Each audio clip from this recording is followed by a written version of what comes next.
What's up mga tao sa kalibutan, no? Ano?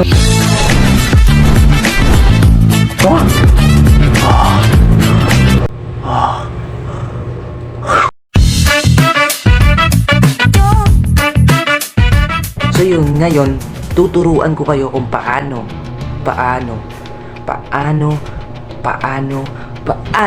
makasurvive sa lahat. So yun nga guys, tatagalugin ko na lang sa inyo, no? Tatagalugin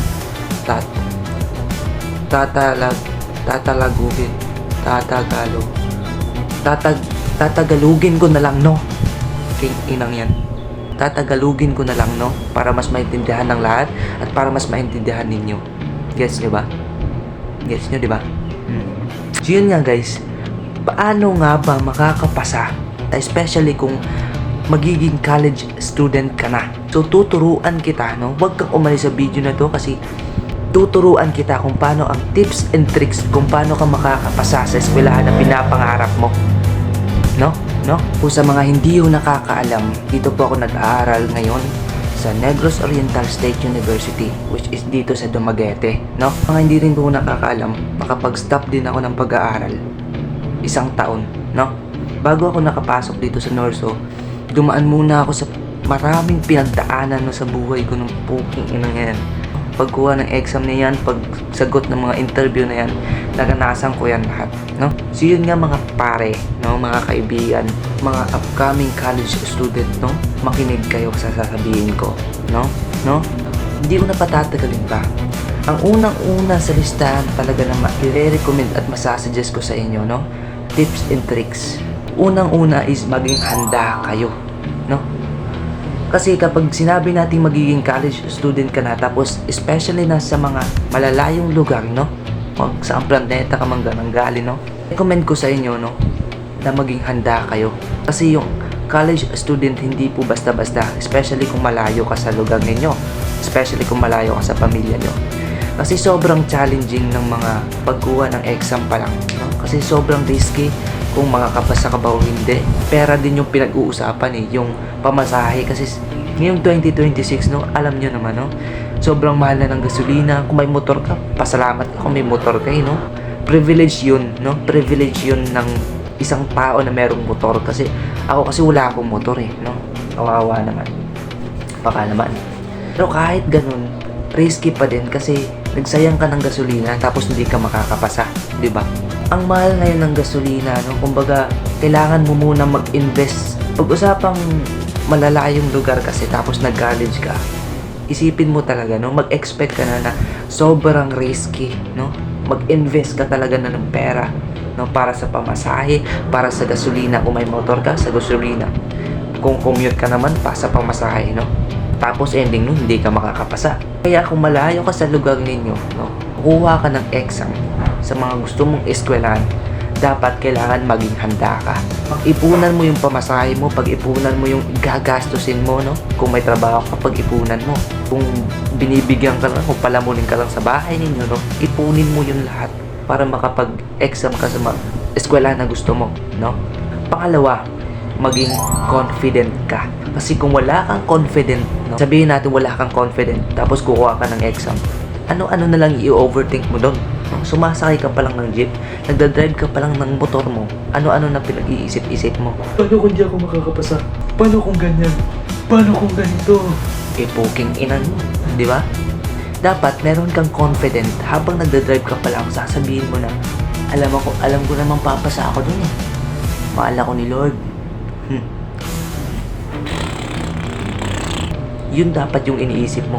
Positive vibe mo, dalhin mo doon. Dalhin mo sa eskwelahan na pagkukunan mo ng exam, no? Yun yung pinakakailangan, yung confident mo sa sarili mo na makakapasa ka. Pangatlo sa listahan ko, no? Dapat kapalan mo yung mukha mo. Yung pag-take ng exam, no? Yung pagpasok mo sa isang paaralan na sobrang public, no? Sobrang daming estudyanteng nakapila dyan, no? Parang pagbablog din yan, no? Dapat wala kang hiya, no? Wala kang hiya. Dapat kapalan mo yung mukha mo, tol, no? Pag sinabi natin nakatungtong ka na dun sa eskwelahan na yun, sinabi natin yun, Pag nakatungtong ka na sa paaralan na yan, tapos mahihain ka, puking inang yan, papasok ka pa lang sa gate. Tanginang daming tao. Di na kaya ako tutuloy, di ba? Yun yung sasabihin mo. Tapos pag pumasok ka na dun, tapos syempre ikaw lang mag-isa. Pwede na lang kung may kasama ka, di ba? Sabihin natin ikaw lang yung mag-isa, no? Kukuha ka ng exam sa paaralan na wala kang kakilala. Kukuha ka ng exam dun. Tapos ang daming pila, tapos mahihain ka, no? Sinabi natin mahihain ka. Puking ina. Hindi mo alam yung pinipilahan mo. Hindi na pala yung course na kinuha mo. Lagay natin dun yung kinuha mong course business ads, no? Tapos pumila ka lang dun sa nakapila na yon. Nakapila lang na puking inang shit na yan. Pumila ka lang dun na hindi mo alam na HM pala yung pinilahan mo. Kasi nahihiya ka nga magtanong, di ba? Mahihain ka, no? Kasi pag pumasok ka dun, dapat ka magtanong-tanong. Para kasi alam mo kung anong pinipilahan mo yan, no? King ina ka. Ngayon, nag-take ka ng exam na yon. Hindi mo alam, no? Hindi mo alam kung anong puking inang shit ng pinagkukunan mo ng exam na yan. Wala na. HM ka na. Na HM na yung in-exam mo. Hindi mo alam yung business na kinuha mo. Wala na. Kasi SM yung kinuha mo yun eh. Puking inang shit na yan. Ha? Kapag kukuha kayo ng exam dapat, sundin yung pangatlong listahan na yan. No? King ina nyo naman. Sinisiran yung mood ko ha. Dapat ikapalan mo yung mukha mo. No? Kasi hindi ka magpapakain ng hiya mo. Puking ang bullshit na yun.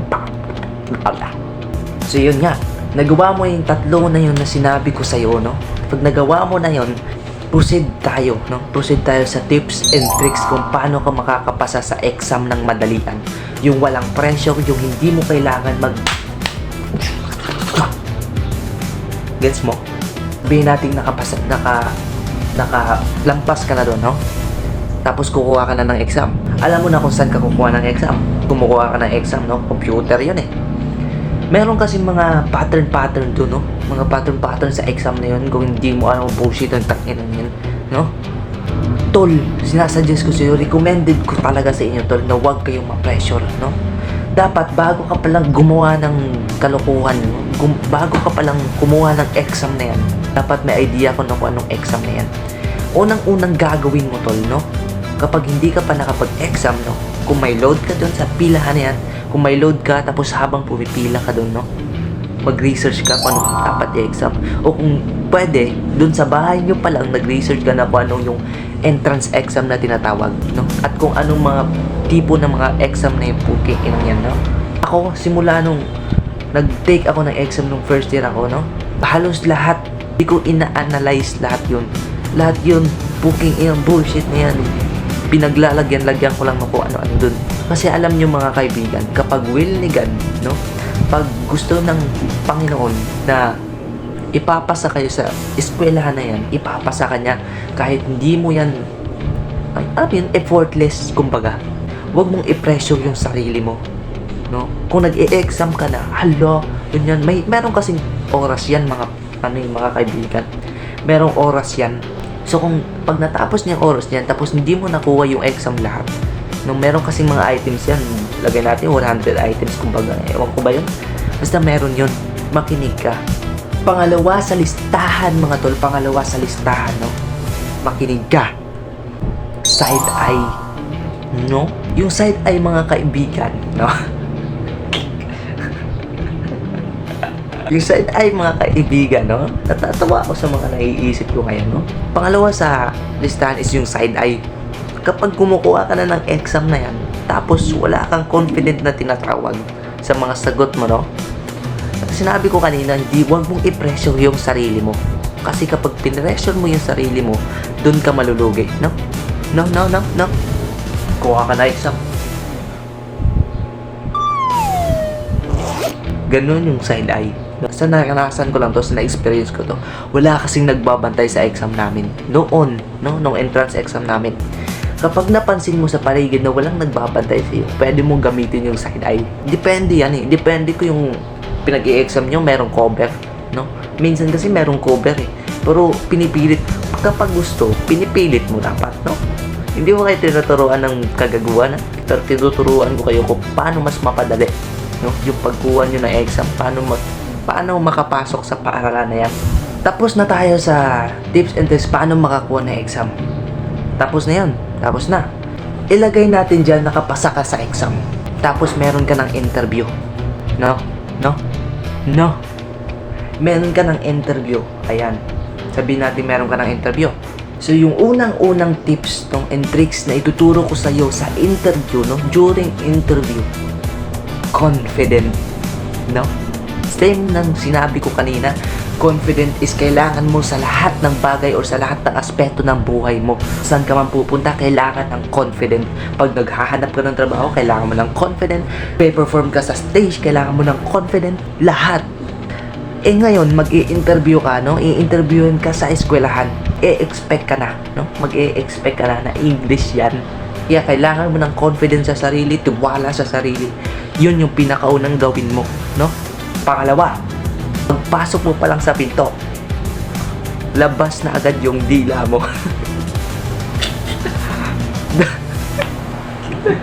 Dapat, pagbukas pa lang ng pintuang ganyan, dapat sweet smile ka na sa teacher na mag-i-interview sa'yo, no? Dapat, pagbukas pa lang ng pinto,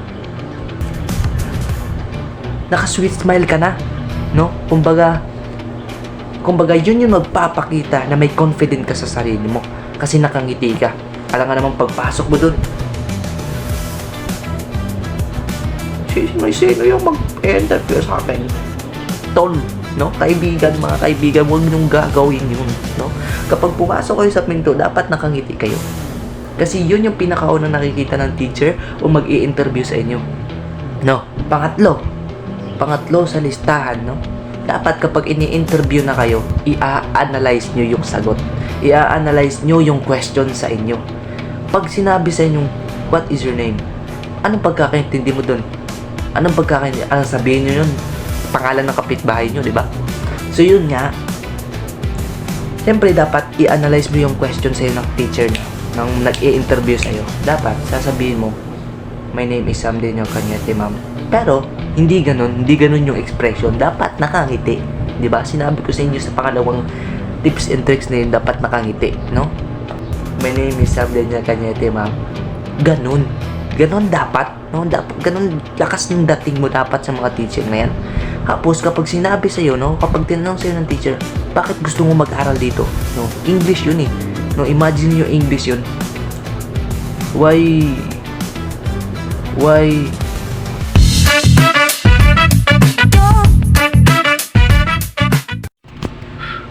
Guys, abangan nyo na lang ako sa next vlog ko ha. Full storage na kasi ako eh.